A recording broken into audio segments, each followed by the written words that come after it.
기타소득 계속 강의하겠습니다. 페이지는 45페이지고요. 1점의 기타소득의 범위 보시면 열거주의 과세 방법과 다른 소득 우선의 원칙이라고 되어 있죠. 그 꽃표시 보시는 것처럼 만약 내가 소설가라면 문해창작 소득이 사업소득으로 우선 적용된다는 거죠. 그래서 다른 소득 우선의 원칙이라는 것도 잊으시면 안 되겠고요. 양가로 1번은 법정 표류경비가 최대 맥시멈 80%입니다. 서화 골동품의 경우는 90%짜리도 있죠. 인정되는 6가지인데 반가로 1번 원작자의 원고료, 반가로 2번 다음에 해당하는 인적 용역, 그 다음에 반가로 3번의 주택 입주 지체 상금, 반가로 4번의 지역권 지상권 설정되어 반가로 5번에 공익법인이 주무관청의 승인을 받아 시상하는 상금 같은 거 있고요. 반가로 6번의 무형자산인데요. 광어, 산산, 산상영. 저 옛날에 이렇게 앞글자 따서 외웠던 기억이 나는데 이런 그 내용까지는 그렇게 중요하지 않을 수 있으니까 얘네들을 무형자산이라고 한다는 것만 기억하시면 되고요. 반가로 7번의 서화 및 골동품의 양도소득이죠. 그래서 이 7가지는 맥시멈 80% 또는 90%까지 인정되니까 무조건 암기하셔야 합니다. 저는 예전에 어떻게 외웠냐면 원인, 주지, 상무, 서로 외웠어요. 지금 반가로 5번에 상금에 파란색 표시가 안 되어 있는데 이게 파란색 표시가 되면 앞글자를 따시면 원인, 주지, 상무, 서로 이렇게 외울 수가 있습니다. 그 반가로 2번 보시면 4가지가 있는데 굳이 4가지 다 외우실 필요 없어요. 이런 것들을 소위 인적 용역이라고 하니까 원인, 주지, 상무서 이렇게 모였었는데요. 좀 유치하지만 그 원인은 주지 스님과 상무님에게 있죠. 근데 서가 들어오면서 몇 년 전에 이제 원인, 주지, 상무서, 서상무 그 원인은 주지 스님과 서상무에게 있습니다. 되게 유치하지만 아무튼 여러분 수단과 방법을 가리지 않고 이 7가지는 외워주셔야겠습니다. 얘네들은 무조건 80%가 인정되니까요. 그 밑에 줄번 보시면 지역권을 양도하면 과세가 아예 제외되고요. 지상권을 양도하면 양도소득 과세가 되는데 가끔씩 함정으로 나오고 있으니까 여기까지 기억하시면 더욱 좋겠네요. 반가로 7번 다시 보시면 서화 및 골동품의 양도소득인데 가로 열고 보시다시피 양도가액이 6천만 원 이상이어야 하고 양도를 현재 생존해 있는 국내 원작자의 작품은 제외된다고 되어 있습니다. 즉 고인 대신 화가의 그림을 팔 때만 기본적으로 기타 소득으로 과세가 된다는 것도 잊으시면 안 되겠고요. 주 2번도 함정으로 나오죠. 주 2번 보시면 사업용 고정자산과 함께 양도하는 영업권은 양도소득으로 범위라고 되어 있는데 아까 원인, 주지, 상무서 중에 보시면 영업권이 있는데요. 이 영업권을 사업용 고정자산인 토지, 건물, 부동산에 관한 권리 등과 함께 이렇게 세트로 영업권을 양도하면 영업권이 돋보이는 게 아니라 토지와 건물이 돋보입니다. 그럼 토지 건물을 팔면 원래 양도소득인 거 아시죠? 그래서 양도소득 과세가 된다는 뜻인 거죠. 양가로 1번에 실제 표류경비를 공제하는 기타소득이라고 해서 반가로 1번 승마투표권, 승자투표권, 소싸움 경기투표권 및 체육진흥투표권 환급금 같은 거라고 되어 있고요. 반가로 2번에 슬롯머신 및 투전기 넘기시면 반가로 3번에 복권 등 반가로 4번에 뇌물, 반가로 5번에 계약의 위약, 해약으로 인해서 받는 위약금, 배상금, 반가로 6번에 연금계좌인지 연금에 수령하는 금액, 그 다음에 자기불입분, 반가로 7번에 소기업 소상공인 공제부금, 반가로 8번에 상금, 반가로 9번에 근로소득에서 아까 말씀드렸던 퇴직 후 또는 고용관계 없이 받은 주식및 선택권, 반가로 10번에 저작권 이해자가 받는 저작권 사용료, 반가로 11번에 물품 또는 장소를 일시적으로 대여하고 받는 사용료, 반가로 12번에 재산의 매매양도 교환 임대차에서 알선하고 받는 수수료. 만약에 이거를 업으로 해버리면 공인중개사가 되겠죠. 그게 아니라 업으로 하지 않고 일회성으로 하고 받는 알선 수수료도 기본적으로 기타소득 과세가 되고 있고요. 반가로 13번에 유실물의 습득, 매장물의 발견 보상금, 반가로 14번에 사례금인데요. 이 사례금 중에서 종교인이 사례 명목으로 받는 것도 2016년부터 과세가 되죠. 그 말이 어려워서 그렇지 한마디로 부모님들이 이제 어디 종교활동 하러 가면 기도하면서 기도비를 내세요. 몇만 원에서 10만 원 넘게도 내시는 경우도 있던데 이런 기도비가 지금까지는 과세의 사각지대였는데 빠르면 2016년부터 이 종교인이 기도 명목으로 받는 것도 사례금으로 해서 기타소득 과세가 되겠다는데 또 가봐야 합니다. 이거는 매년 지금 계속 시행이 늦춰져 왔기 때문에 이거는 알 수는 없습니다. 가봐야 알 규정이고요. 반가로 15번에 인정 기타소득, 그 다음에 반가로 16번에 노동조합의 전임자가 노동조합 및 노동관계 조정법을 위반하여 받는 급여, 여기까지 해서 표류경비가 맥시멈으로 인정되는 게 아니라 실발생 표류경비가 인정되는 16가지를 배웠습니다. 수업 목적으로는 앞에 있는 80%까지 인정되는 거하고 이거하고 둘 다 아셔야겠지만 80%짜리 인정되는 게 조금 더 시험에 많이 나오는 편이고요. 아무튼 이 16개, 앞에 있는 7개, 여기 16개 다 두루두루 기억을 하셔야겠습니다. 그 다음에 밑에 사례는 제가 지금까지 설명드린 것들을 좀 몇 가지 사례로 설명해 놨으니까 한번 보도록 하시고요. 옆 페이지 2점의 비과세 기타소득 그렇게 어렵지 않죠. 3점 보시면 기타 소득의 계산 구조라고 되어 있는데 이게 이제 중요하죠. 박스를 보시면 기타 소득 금액은 총 수익 금액에서 필요경비를 빼게 되어 있는데요. 주에 보시면 필요경비 공제 방법이라고 해서 양가로 1번 법정 필요경비는 맥시멈 총 수익 금액 80%와 실제 필요경비 중에 큰 거 빼주고 있습니다. 우리 가끔씩 함정에서요 말도 안 되는데 뭐 예를 들어서 지상권에 설정되어 이런 것은 필요경비가 안 들어갑니다. 지상권이라는 게 뭐 트럭에 싣고 갈 만큼 무거운 것도 아니니까. 근데 이제 괜히 말도 안 되지만 500만 원을 받았다고 하고요.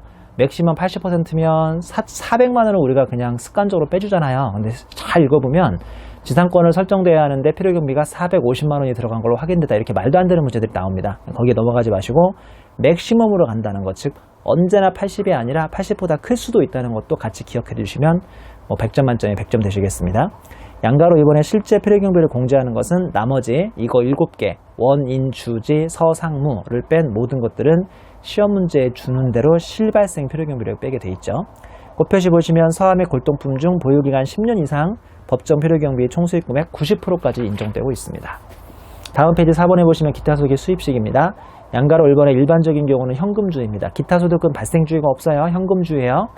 근데 양가로 2번 보시면 법인세법에 따라서 처분된 기타소득, 마지막으로 인정 기타소득 나왔죠. 인정배당, 인정근로소득, 인정기타소득까지 다 나왔는데요.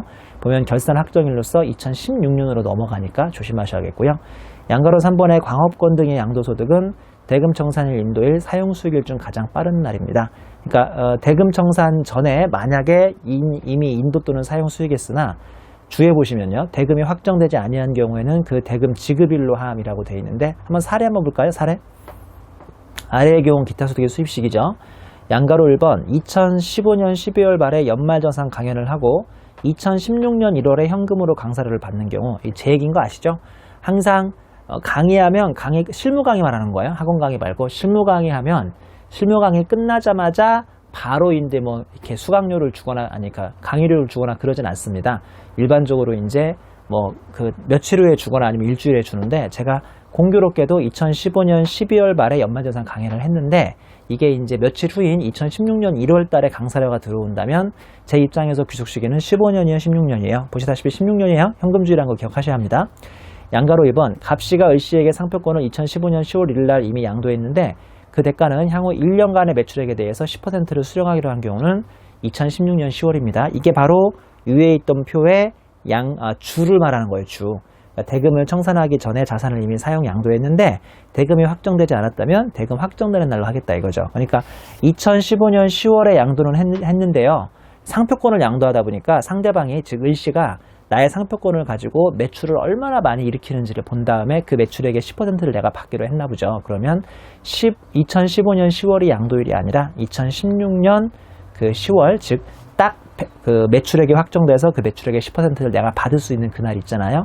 2016년 10월이 나의 귀속시기가 된다는 것도 잊으시면 안 되겠습니다. 5점 보시면 기타 소득의 과세 방법인데요. 양가로 1번의 과세 최저한이라고 있죠. 반가로 1번의 일반적인 경우는 기타 소득 금액이에요. 기타 소득 총수익 금액 얘기하는 거 아닙니다. 이미 80%를 차감한 후의 금액인 기타 소득 금액이 건별로 5만 원 이하인 경우는 우리 과세 최저한이라고 해서 아예 과세가 안 되고 있고요. 가로 열고 연금 계좌에서 연금에 수령한 소득은 제외라고 되어 있습니다. 그리고 반가로 이번에 승마투표권, 승자투표권, 체육진흥투표권 한마디로 승마투표권이라는 것은 저기 그 어디입니까? 4호선 타고 가면 과천에 서울 경마장이 있는데요. 거기서 경마를 해가지고 건당 권면에 표시된 금액 합계액이 10만 원 이하이고 단위 투표 금액당 환급금 및 단위 투표 금액의 100배 이하인 경우로서 한마디로 10만 원까지 배팅해서 100배인 약 말 한 경주에 1000만 원까지는 따기도 어려운데요. 만약에 딴다고 하더라도 일반적으로 과세되지 않는다는 뜻이고요. 반가로 3번의 슬롯머신 등으로 인한 당첨금품이죠. 건별로 500만 원 미만인 경우는 강원랜드 가서 이렇게 땡기는 거 있잖아요. 한 번 땡겨서 500만 원까지는 전혀 과세가 되지 않는다는 매우 독특한 규정입니다. 옆 페이지 양가로 이번에 과세 방법을 볼까요? 이거 중요한 거 아시죠? 일단은 무조건 분리과세, 조건부, 무조건 종합과세, 조건부 분리과세라고 해서 마치 금융소득에서 배운 것처럼 A, B, C, D가 있죠. 엄밀히 말하면 D가 조건부 얘는 종합과세가 아니고 조건부 분리과세인데요. 그게 중요한 게 아니라 아시겠지만 조건부가 붙는 게 훨씬 더 중요한 거 아시죠? 조건부 분리가세 A를 보시면 얘네들은 20%로 원천징수 되는데 복권 당첨소득, 슬롯머신 당첨금품, 승마투표권, 그 다음에 연금계좌에서 연금을 수령한 자기불입분, 그 다음에 서화 골동품의 양도소득은 무조건 분리가세로서 보통 20%로 가세가 되고 있습니다. 근데 꽃표시 보시면 복권 중 3억을 초과하는 것은 초과하게 30%인데요. 이렇게 시험 문제 복권이 별로 나온 적은 없으니까 그냥 참고 정도만 하셔도 큰 문제가 없겠습니다. 네, 무조건 종합과세인 B와 C가 있는데 얘는 원천징수 하지 않아요. 이것도 기억 잘 하셔야 돼요. 왜냐하면 우리 시험 문제에서 이렇게 많이들 물어보는 경우가 있어요. 이렇게 기타 소득의 금액을 쭉 준 다음에 이 중에서 뭐 원천징수 되는 금액이 얼마인가, 아니면 종합소득에 합산되는 원천징수 금액이 얼마인가, 이런 걸 많이 물어보니까 B하고 C는 무조건 종합과세는 되고 있지만 뜻밖의 원천징수가 전혀 되지 않는다는 것도 기억을 하셔야 합니다. B는 뇌물이고 알선수재로 인한 금품인데 뇌물 받다 걸리면요, 이거를 분리과세를 하거나 그러면 세금이 상당히 줄어드는 거잖아요. 뭐 그럴 필요가 없잖아요. 이건 나쁜 짓 하다 걸린 거니까 뇌물 같은 경우는 그냥 무조건 종합과세로 과세하고 있습니다. C에 보시면 계약금의 해약금으로 대체된 경우에 위약금, 이거 중요한 거 아시죠? 매수자가 해약할 때만 그래요. 매수자가 해약하면 무조건 종합과세로 C로 된다는 거. 매도자 해약은 그렇지 않습니다. 계약금이 해약금으로 대체되는 경우를 말합니다. 그러면 조건부 분리과세 D는 보시면 그 이외의 모든 기타 소득을 조건부 분리과세로 하고 있습니다. 그럼 이때 기타 소득 금액의 3단계 접근법이죠. 1단계는 A에서 D까지 소득 구분하시고요. 2단계는 법정하고 실제 필요경비 구분하시고 3단계는 300만원 초과 여부를 파악하셔야 하는데요. 자, 일단은 무조건 종합과세, 실발생 필요경비 같은 거, 뇌물, 그 다음에 C, 조건부 종합과세, 매수자 해약, 그 다음에 D는 조건부 분리과세라고 해서 가운데서로 보시면 맥시멈 80%와 실발생이 있죠. 원인, 주지, 상무선은 80% 또는 90%까지도 인정되는 것이고요. 그 다음에 실발생 필요경비는 그 외 모든 것들이 실발생 필요경비고, 오른쪽 세로의 박스가 보시면요, C-D가 300만원보다 작거나 같으면 그래도 C는 무조건 종합과세, D는 분리과세와 종합과세 중 선택을 할 수가 있습니다. 이 부분이 금융소득하고 다르죠. 금융소득은 C하고 D가 2천만원까지면 분리과세를 무조건 하는 건데요. 여기는 기타소득은 C하고 D가 300만원까지면 종합과세와 분리과세를 선택을 할 수 있다는 거죠. 그리고 C와 D가 300만원을 넘어가면 그냥 무조건 종합과세입니다. 예를 들어 볼까요? 제 얘기해 드릴게요. 제가 2010년부터 이제 강의를 많이 하다 보니까 지금은 기타소득 금액이 당연히 1,500만원을 넘어가요. 당연히 기타소득 강사료가. 이거 학원 강의 말고요. 우리 실무 강의 저 많이 하니까요. 그럼 얘는 원인, 주지, 상무니까 80%를 필요경비로 빼주면 300만원이라는 거죠. 이 300만원 그러면 넘어가죠? C하고 D 할 필요 없이 한 건으로 넘어가잖아요. 제가 예를 들어서 1년에 강의소득을 2천만원을 기타소득으로 받았다고 쳐요. 실무 강의를. 그럼 얼마가 되는 겁니까? 400이 되는 거잖아요. 그럼 당연히 C 더하기 D가 300을 넘어가니까 무조건 종합과세인 거 아닙니까? 이해하셨죠? 이런 거는 융통성이 없고요. 만약에 제가 1,000만원이라고 쳐요. 1,000만원. 연간 실무 강의에서 받은 기타소득 금액이 1,000만원이면 1,000만원에 80% 날아가니까 200만원일 거 아닙니까? 다른 건 없다고 가정해요. 다른 기타소득은 없어요. 그럼 얘밖에 없다면 얘가 지금 채 얼마가 안 되니까요. 300만원이 안 되니까 뭐를 선택할 수 있는 거예요? 불가세를 선택할 수 있죠.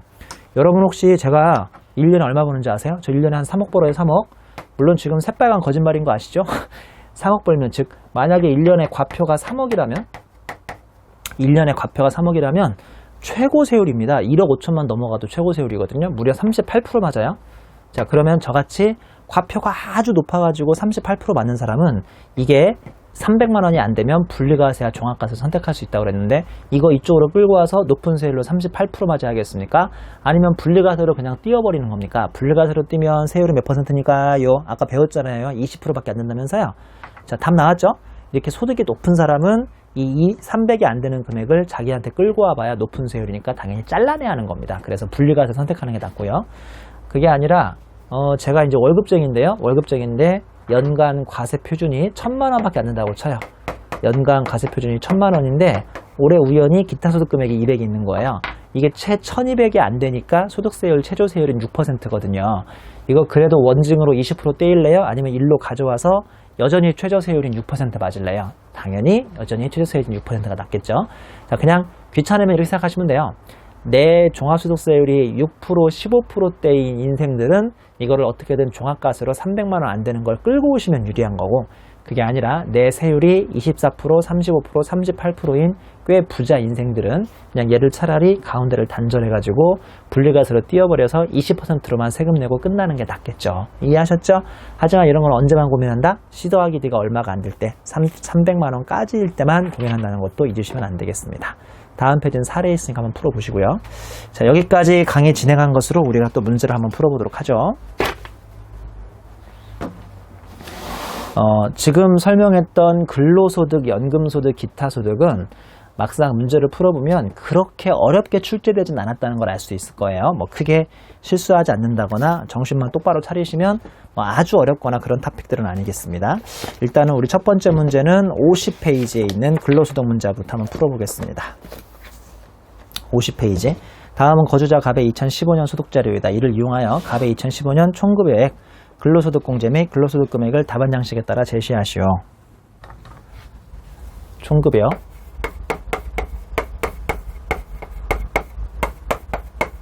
좀 밑에 쓸까요? 밑에. 근로소득 공제.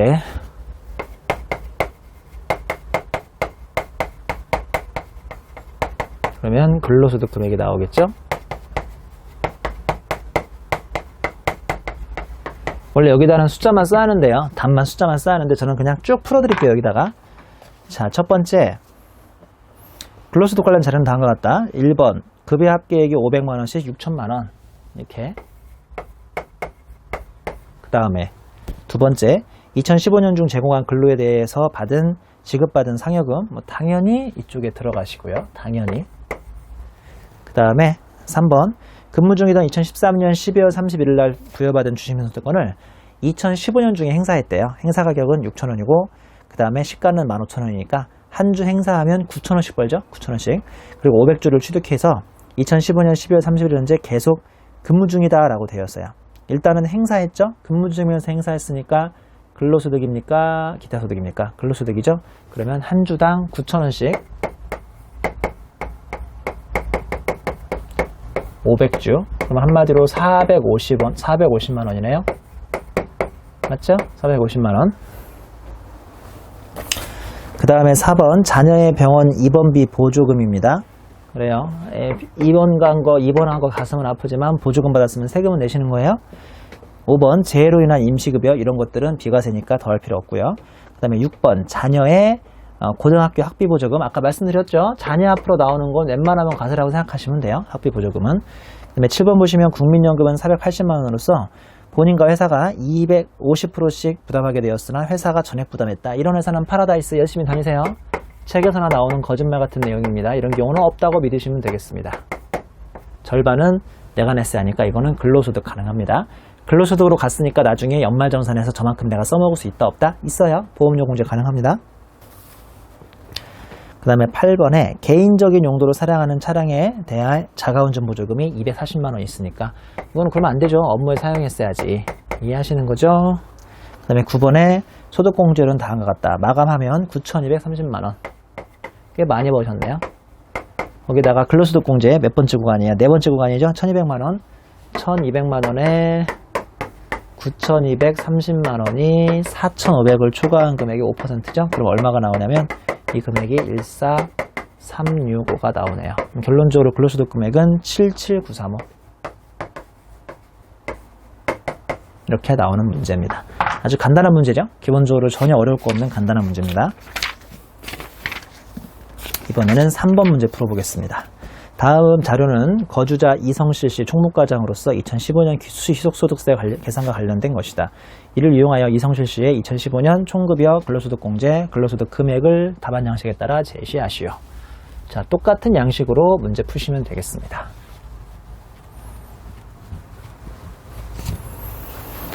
이성실 씨는 지리산으로부터 매월 300만 원씩 기본급과 분기별로 기본급의 100%에 해당하는 상여금을 수령하였고 200만 원의 연월차 수당하고 그 다음에 100만 원의 실비변상적 성질의 일찍료를 수령했으니까 일찍료만 빼면 되겠네요. 즉 300만 원씩 12달 받고요. 그 다음에 석 달에 한 번씩 한마디로 4회를 더 받았죠. 한마디로 16회를 받은 거나 마찬가지입니다. 그리고 연월차 수당이 200만 원 있다고 했으니까 200만 원 더 하시고요. 아시겠지만 실비변상 그 신변상적인 성질의 일직료는 집어넣으시면 안 되겠습니다. 2번, 이성실 씨는 자기 소유의 차량으로 직접 운전하여 회사의 업무에 이용하고 있고 실제 출장료를 지급받지 않고 있는 대신에 사내 규정에 의해서 자가운전 보조금을 매월 30만 원씩 받고 있으니까요. 10만 원씩 12달이 과세가 되는 거죠. 그 다음에 3번, 이성실 씨는 업무와 관련하여 한국대학교 법학과 석사과정 4학기 야간과정에 재학 중이며 회사의 지급 규정에 의해서 15년 수업료를 600만 원을 지원받았군요. 좋으시겠어요? 주 지리산의 지급 규정에 따르면 당의 지원을 제공받은 대가로서 이성실 씨는 주 지리산에 어떠한 의무도 지지 않는다. 그러면 더 해야죠. 그러면 더 합니다. 왜냐하면 뭐 이렇게 뭐 3개월, 6개월 이상을 초과해서 이렇게 받으면 나중에 그 기간 이상을 다니지 않으면 뱉어낸다는 그런 규정이 있어야 하는데 그런 규정이 없다잖아요. 참 재밌는 문제네요. 그러면 당연히 이 금액만큼 더 하십니다.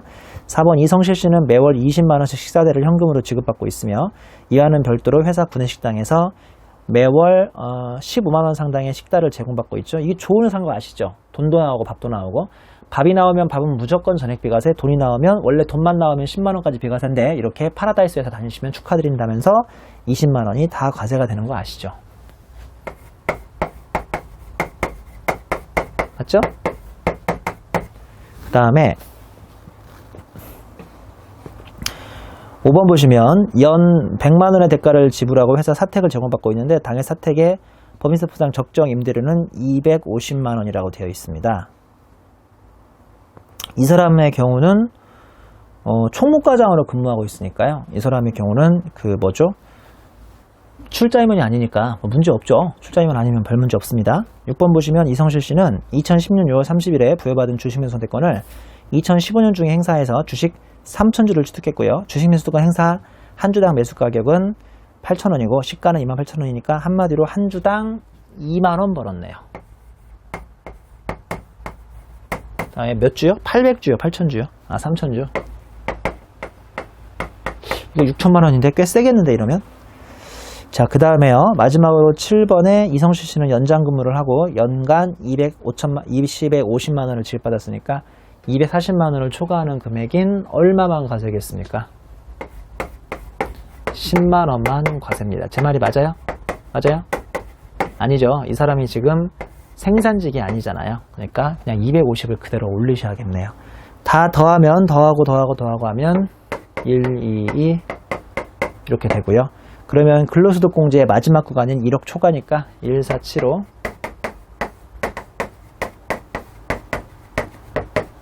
빼기 이거의 2%밖에 안 되죠. 이렇게 하면 금액이 얼마 나오냐면 15192 그리고 근로소득 금액은 106 이렇게 나옵니다.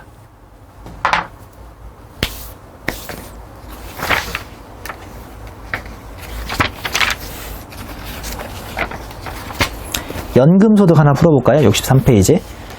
63페이지에 거주자 최은희 씨의 연금소득과 관련된 자료는 다음과 같다라고 해서 문제가 나오고 있죠. 최은희 씨의 아래 제시된 자료 이외에 다른 소득은 없다. 이 자료를 이용해서 2015년 종합소득에 합산될 연금소득 금액을 다음 양식에 의해서 작성하시오. 단 분리가세 선택 가능하면 종합소득에 합산할 것. 분리가세 선택 가능해도 분리가세 하는 게 아니라 종합과세로 합산하라 이거죠.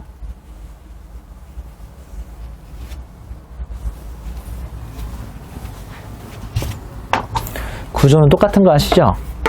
총 연금액, 연금소득공제,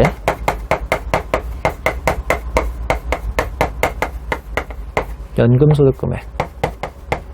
구조는 똑같습니다. 1번 최은희 씨는 2015년 1월 1일부터 국민연금을 수령하기 시작하였으며 2015년에 국민연금의 수령액은 보다시피 2천만 원이라고 되어 있네요. 2천만 원. 그리고 2002년 이때부터 과세가 되니까 2002년 1월 1일 이후 불입기간의 환산소득 누계액은 5억이고 총 불입기간의 환산소득 누계액은 얼마냐면 8억이네요. 8억. 그럼 결론적으로 이렇게 계산하시면 되죠. 얘는 좀 쉽죠? 이번에 2천만 원 받았는데 자기가 직장생활하면서 총 환상 누계 소득이 8억 벌었고 그 중에 과세가 되고 있는 2002년 이후에 5억 벌었다고요? 맞죠?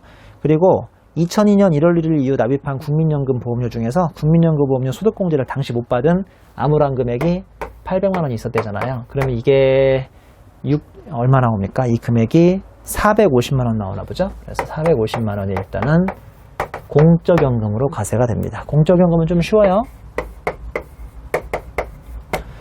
사적연금이죠, 사적연금. 요새 많이 바뀌고 있는 사적연금입니다. 자, 2번 보시면 최은희 씨는 2005년 1월 1일부터 연금계좌에 가입하여 지금 현재로서 10년간 매년 600만 원씩 총 6천만 원을 불입했고요. 그리고 2015년 3월 5일부터 연금계좌로부터 연금을 수령하기 시작했으며 2015년 연금 수령액은 일단은 2,800만 원 받았고요. 동수령액 중 의료비 인출액은 없으니까 일단 정상적인 금액이라고 칩니다. 연금계좌 불입액 중 1,500만 원은 연금계좌 세액공제 한도 초과로 과거에 세액공제를 받지 못한 금액입니다. 그럼 얘부터 일단 채워넣으시는 거 알죠? 연금계좌 수령일 개실 현재 연금평가액은 8천만 원이니까 1, 꽃표시 1, 언제나 한도부터 구하셔야죠. 한도. 나 지금 나이 들어서 죽을 때까지 받을 돈 얼마예요? 11년 차 중에 몇 년을 뺍니까? 일단 6년 차 빼셔야죠. 그쵸? 그리고 120%까지 가능합니다. 이 금액이 얼마 나오냐면 한도는 1920만 원을 받습니다. 1920만 원. 1920만 원 받아야 하는데 이 단기 수령액이 얼마였어요? 단기 수령액이 2,800이었다고 그랬나? 2,800? 2,800 받았죠? 2,800 받은 것 중에서요. 1920까지는 연금 수령이고요. 한도 초과가 700, 800, 880이에요? 880은 한도 초과잖아요. 초과. 이거는 연금 왜 수령이에요? 됐죠? 그리고 이 1920하고 지금 880을 나눴는데 또 1920을 순서대로 일단은 내가 과거에 연금계좌 불입액 중 1,500만 원을 한도 초과로 못 받았으니까 다시 얘를 1,500을 먼저 채워놓고 끼워넣기로 420을 끼워넣는 거죠. 이거는 과세 안 되는 거 아시죠? 얘가 이제 과세가 됩니다. 그리고 얘는 기타소득과세가 되죠. 한마디로 여기에다가 420만 원을 일단 더합니다. 그럼 두 개 더하면 870만 원밖에 안 돼요. 그리고 우리 제일 밑에 보시면 870만 원이면 마지막 구간이죠. 630 빼기 870만 원이 700만 원 700만 원 초과한 금액의 20%. 이 금액이 얼마 나옵니까? 그러면 524 나오네요. 그러면 결론적으로 346만 원이 연금소득 금액이 됩니다. 가장 노멀한 연금소득 금액에 대한 문제겠습니다. 이번에는 기타소득 한번 풀어보겠습니다. 69페이지의 기타소득 금액.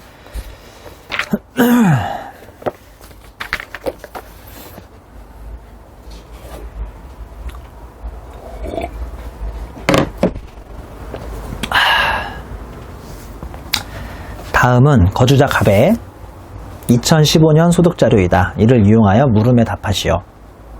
단 제시된 금액은 원천징수하기 전의 금액이며 원천징수는 적법하게 이루어졌다. 분리과세 선택할 수 있으면 분리과세 한다고 가정한다. 우리 물음부터 보겠습니다. 물음을 보시면요. 물음 1번은 갑의 2015년도 종합소득에 합산될 기타소득 금액 물어보고 있고요. 물음 2번은 기타소득에 대한 소득세의 원천징수액을 물어보고 있죠. 원천징수액. 종합소득이 합산될 기타소득 금액이 얼마인지, 그 다음에 원천징수액이 얼마인지를 각각 문제에서 한번 물어보고 있네요. 자, 한번 풀어보겠습니다. 갑의 기타소득 관련 자료는 다음과 같다. 단, 별도로 언급한 것 이외에 필요경비가 확인되지는 않는다라고 되어 있죠.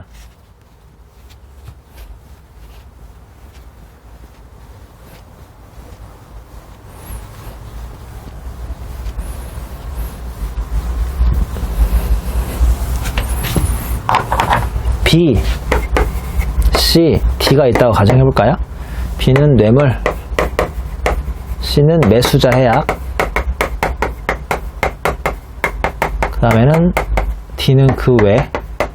물론 A 빼고요. A 뭐 운 좋게 당첨되는 거 있잖아요. 복권 같은 거. 그런 거 빼고 그 외에 다 D로 오고 있죠.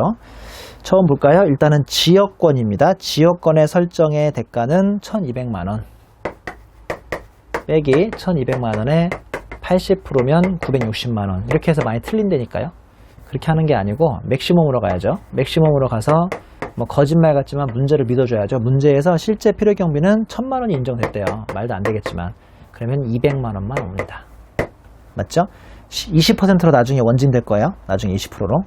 자, 그 다음에 2번 보시면 2014년 12월 10일부터 2014년 12월 20일까지 대학에서 특강을 하고 이에 대한 대가를 500만원을 2015년 1월 3일날 수령했으니까 이거 500만원 일로 오죠. 2015년으로 옵니다.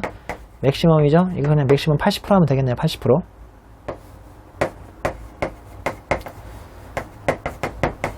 그럼 얘는 100만원이죠. 얘도 나중에 원천징수 20%로 돼요. 그 다음에 3번 보시면 소장하고 있던 미술품의 양도소득인데요. 9천만원의 양도소득 했으니까 일단은 얼마 넘겼냐면 6천원 넘겼죠. 그리고 미술품의 취득가액은 얼마라고 되어 있습니까? 보다시피 5천이라고 되어 있으니까 양도차액은 4천이죠.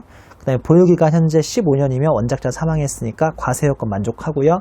80%까지 빼줄 수가 있습니다만 얘는 어차피 무조건 분리가세 A로 가니까 지금 문제에서는 써줄 게 없습니다. 맞죠? 문제 써줄 거 없어요. 나중에 원천징수는 해줘야죠. 나중에 원천징수는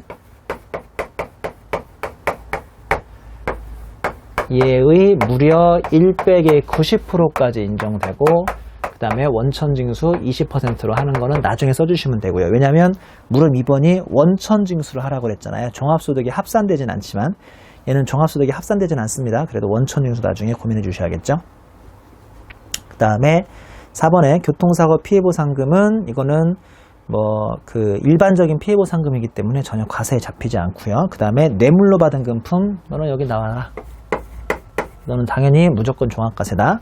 그 다음에 얘는 원천징수를 하지 않습니다. 그 다음 보시면 건물의 매도자가 계약을 해약함으로 따른 지급받은 위약금이니까 일로 와야겠네요. 일로 오는 거죠. 얘는 C가 아닙니다. 그리고 재미있는 것은 이게 별도의 필요경비는 없어요. 원인 주지 상무서에 들어가지 않으니까요. 그 다음에 7번 보시면 상가 매수자가 계약을 해약함에 따라서 받은 계약금이 위약금 대출된 것은 또 여기 C로 가셔야죠. 얘는 역시나 원인 주지 상무서랑 연관 없으니까 필요경비 빼줄 만한 건 없습니다.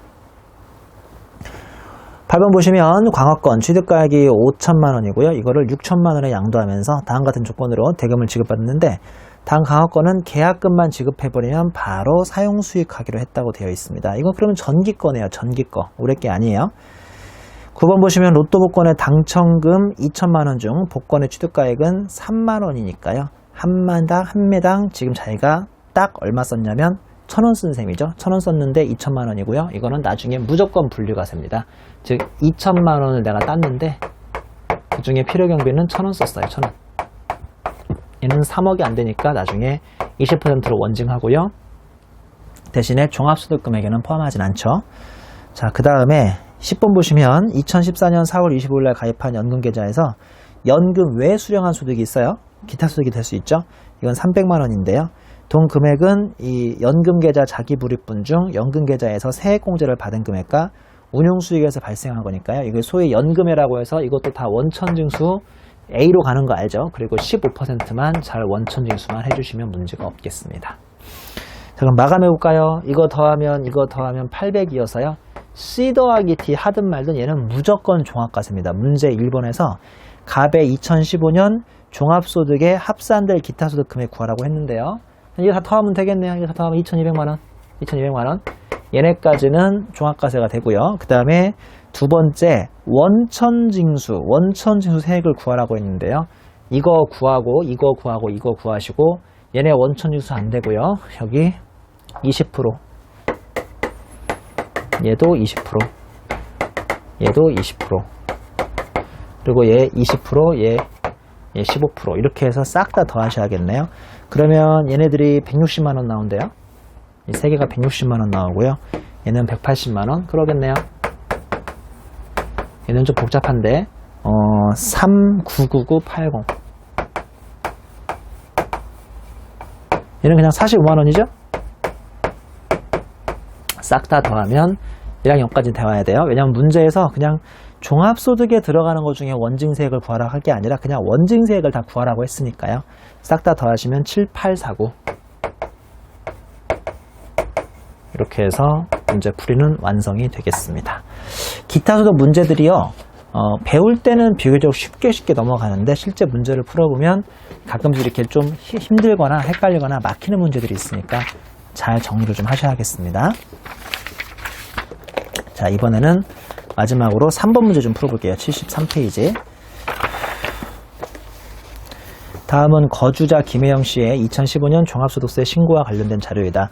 소득 내역으로 제시된 금액은 원천 징수세액을 차감하기 전의 금액이고 다음 자료를 이용해서 2015년 종합소득 금액이 합산될 기타소득 총수익 금액과 기타소득 필요경비를 다음의 답안 양식에 따라서 제시하시오 라는 문제입니다.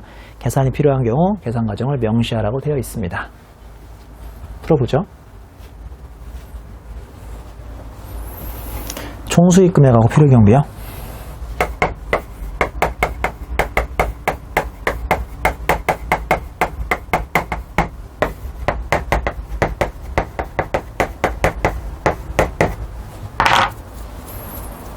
김혜영 씨의 기타소득 관련된 내용은 다음과 같다.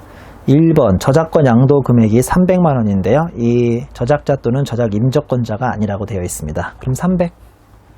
원인 주지 상무서에 없어요. 두 번째 일시적인 문해창작 소득은 500에서 그냥 20% 쓸게요. 해도 되죠? 그럼 100만 원. 그 다음에 일시적인 상표권 양도 금액은 실제 필요경비가 아무리 1,500이라고 하더라도 그냥 20% 쓸게요. 그럼 400. 그 다음에 소기업 소상공인 공제부금 폐업 전에 해지로 인해 수령한 금액은 기타소득이죠.